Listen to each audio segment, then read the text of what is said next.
आज मार्गशीर्ष महिन्यातला तिसरा गुरुवार बघता बघता तिसरा गुरुवार पण आला. तर पूजेची मांडणी करण्यासाठी मी पहिलं तर तांब्याचे पितळेचे जे पण भांडे आहेत ते घासून घेतले, जेणेकरून माझी उंबरठ्याची पूजा होईल तोपर्यंत भांडे पण वाळून जातील. आता पितळ्याच्या भांड्याचं काही नाही, पण तांब्याचे भांडे जर लगेच पुसून नाही ठेवले तर लगेच त्याच्यावरती डाग पडायला चालू होतात. इथे छान अशी उंबरठ्याची पूजा करून घेतली आणि आज मी हळदीचं लेपन करते. दिवा धूप वगैरे लावून घेतला, छोटीशी रांगोळी पण काढून घेतली. त्याच्यानंतर लगेच जे आहे ते दरवाजाची पण मी पूजा वगैरे करून घेते. इथे लक्ष्मी मातेची छान अशी माझी मांडणी करून झालेली होती आणि सकाळीच मी जे आहे ते मांडणी करून घेते, जेणेकरून घरात दिवसभर खूप छान फ्रेश वाटतं.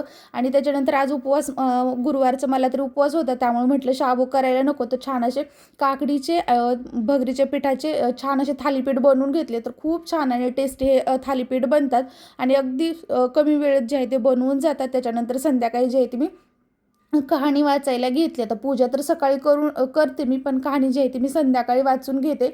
कहाणी वाचल्यानंतर लगेच आरती वगैरे मी संध्याकाळी करून घेते. कहाणी वाचून झाली त्याच्यानंतर ऋतूने मी छान अशी तर आरती पण करून घेतली आणि अर्धा स्वयंपाक जो आहे तो माझा म्हणजे मी कहाणी वाचायच्या अगोदर करून घेतला होता. फक्त राहिली होती ती भाजी बनवायची, तर मी आज बनवणार होते लसूणी मेथी. पहिले तर भाजी तेलाची फोडणी देऊन छानशी परतून घेतली, मसाला बनवला आणि त्याच्यामध्ये भाजी टाकून परत एक वेळेस जे आहे ते छान अशी भाजी आणि ग्रेव्ही शिजू दिली. नंतर लसूण आणि बेडगी मिरचीची फोडणी दिली. अशी छान अशी माझी लसूण मेथी इथे तयार झाली होती. आजचा असा